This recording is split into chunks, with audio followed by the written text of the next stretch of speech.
Management पाहणार आहोत. सर्वात अगोदर पॅथोफिजियोलॉजी किंवा pathogenesis of the hypertension due to etiological factors. You know what etiological factors म्हणजे काय? इटिओलॉजी इटिओलॉजी म्हणजे कॅजेस कशामुळे होतं, just like alcohol consumption, smoking. Then changes in arteriolar bed म्हणजे आर्टरी जे वेसल्स असतात ना त्यामध्ये चेंजेस होऊ शकतात, वेसल्स लाइनिंगमध्ये कन्स्ट्रिक्ट होऊ शकते. त्याच्यानंतर सिस्टमिक वेस्क्युलर रेजिस्टन्स इन्क्रीज होणार.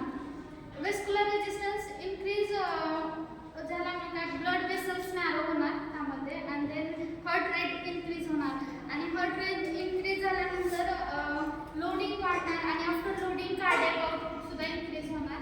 And then cardiac output increase झाल्यामुळं systolic and diastolic pressure increase होणार. And then decreases blood flow to organ म्हणजे प्रॉपर ब्लड सप्लाय भेटणार नाही या ऑर्गनला आणि ब्लड फ्लो प्रॉपर न भेटल्यामुळं डायरेक्ट इफेक्ट ऑर्गन्सवर होणार.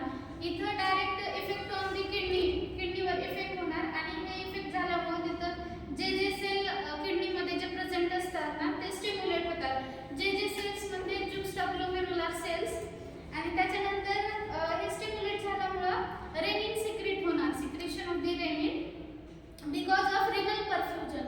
रिनल परफ्युजनमुळं रेनिन सिक्रेट होणार आणि हे सिक्रेट झाल्यामुळं रास ॲक्टिवेट होणार. अँजिओटेन्सिन आणि अल्डोस्टेरॉन हे ॲक्टिवेट झाल्यामुळं लिव्हर सिक्रेट करणार अँजिओटेन्सिन.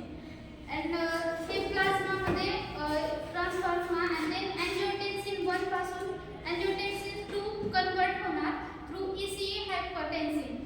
अँड देन हे अँजिओटेन्सिन सेकंड डायरेक्ट व्हॅसोकन्स्ट्रिक्ट करणार. अँड देन व्हॅसोकन्स्ट्रिक्ट झाल्यानंतर ब्लड फ्लो राईज होणार. अँड देन अँजिओटेन्सिन सेकंडमुळं अल्डोस्टेरॉन सिक्रेशन इन्क्रीज होणार. अँड अल्डोस्टेरॉन सिक्रेशन इन्क्रीज झाल्यामुळं सोडियम आणि वॉटर रिटेन्शन इन्क्रीज होणार. आणि ते वॉटर रिटेन्शन ॲब्झॉर्प्शन ते अँजिओटेन्सिन सेकंडमुळं होणार. And then blood volume increase होणार. And then increase peripheral resistance. Peripheral resistance हे अल्डोस्टेरॉन इन्क्रीज झाल्यामुळं होणार. And then peripheral arteries narrow होणार, ते कन्स्ट्रिक्ट होतात नॅरो म्हणजे. आणि त्याच्यानंतर ब्लड प्रेशर इन्क्रीज होणार आणि ब्लड प्रेशर इन्क्रीज होणार.